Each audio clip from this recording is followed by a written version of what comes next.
Welcome back here on the Owls Media Network on the Solvitar Postgame Show. Haley Chandler joining me now. And head coach, it was an interesting first game. You guys almost pulled it out in the first game, but then in the second game, a lot more fun and a lot more your style of softball. Yeah, the second game was great. They did a really great job of just coming out hot. And we talked about it after the first game because the first game, it was gritty. We came back. Elise had that awesome home run. We just strung hits together. And it was just it's back and forth, and sometimes it doesn't fall your way. Game 2 came back a lot hotter. Just tons of energy in the dugout, which we talk about a lot, as our dugout just fuels the way that we play. And so they just did a really great job adjusting, and we were able to do fun things, some bunts and stuff like that, and stealing and bunt and run and stuff like that. So yeah, For sure. It felt good. And obviously a good production day from Elise Picard, but I want to highlight some of the first years you guys have. It's such a young team, but honestly a very talented young team. So Anna Goskowski reached at least first base somehow, some way. 4 out of her 7 at-bats, or 5 out of her 8 at-bats for that matter, and then obviously a lot of other good performers from the first year. So kind of talk me through how you've seen those girls progress. Yeah, they've done a lot of learning, and they're sponges. And it's the best thing about them is that they just want to learn. And to speak to Anna asks tons of questions, and she wants to learn, and she wants to get so much better. And we see it every single day when she's out here. And she's just continuing to get better. Their coach actually asked me at the end of the game, he was like, "Where did you find that girl?" And I was like, "Mind your business." No, can't give away your secrets. No, but yeah, just a lot of, they're just they're sponges, and they come from strong programs with tough coaches, and they want to be coached, and they want to be challenged. So yeah, they've been a huge part of what we're doing here. So kind of walk me through when there was a lot of moments where there was maybe one out, maybe no outs, and the bases are loaded. Yeah. And you come out there to have a conversation. Walk me through what that conversation looks like, but then how you expect your team and how they end up responding. When we were on defense, you mean? Yeah, on defense. Yeah. Well, I guess it did happen offensively a couple times too. But yeah.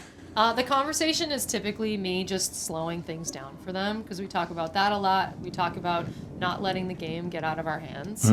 And so the conversation is usually hey, I'm just out here slowing it down. I give them an update on the upcoming batter. If we're going to do anything goofy or anything like that, that's typically what the conversation entails.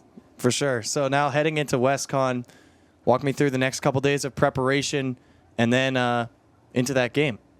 Yeah, we'll hopefully be on our field again tomorrow for practice. Looks good so far. It's going to be a beautiful day, actually, until 10 p.m. Knock on wood. Yeah, there's a lot of wood in here to knock on. So yeah, we'll do a little bit of everything at practice tomorrow. We'll talk about the way that WestCon plays. They are very aggressive on the bases.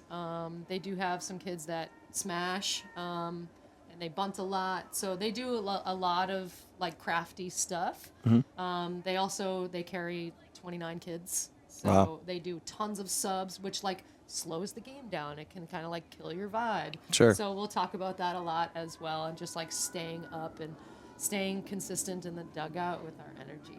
So obviously you mentioned the field. How does it feel to finally be back after playing 18 games on the road? That's 18. A lot of games. It is a lot of games. It feels awesome. Our grounds crew, huge shout out to our grounds crew. They're awesome. We communicate a lot. Connor's probably sick of me texting him all the time, being can we? But yeah, he's awesome. His crew is awesome.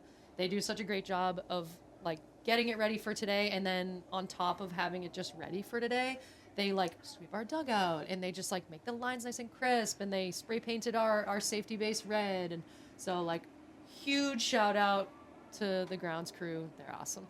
For sure. Thanks so much, Coach. Thanks. This is Paul Sullivan of Sullivan Tire Company. We're thrilled to be sponsoring the Keene State College Athletic Program, supporting the Owls.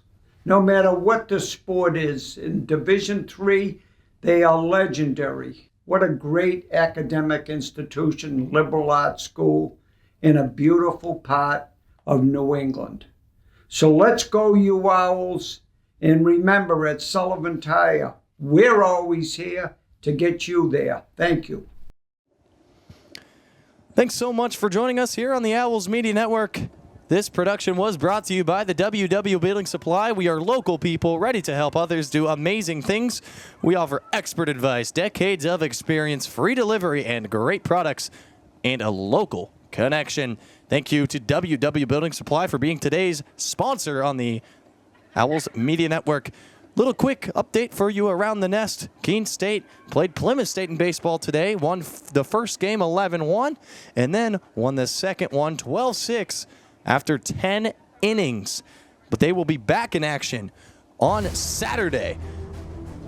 I'll be here on the call as they face University of Southern Maine, but going on at the same time will be men's lacrosse on Senior Day. 2 games you surely will not want to miss. Thanks so much for joining us here. For Ryan Hearn, for Griffin Melanson, seems like I saw him 5 hours ago, which is true. I'm Carson Flake. Have a good night.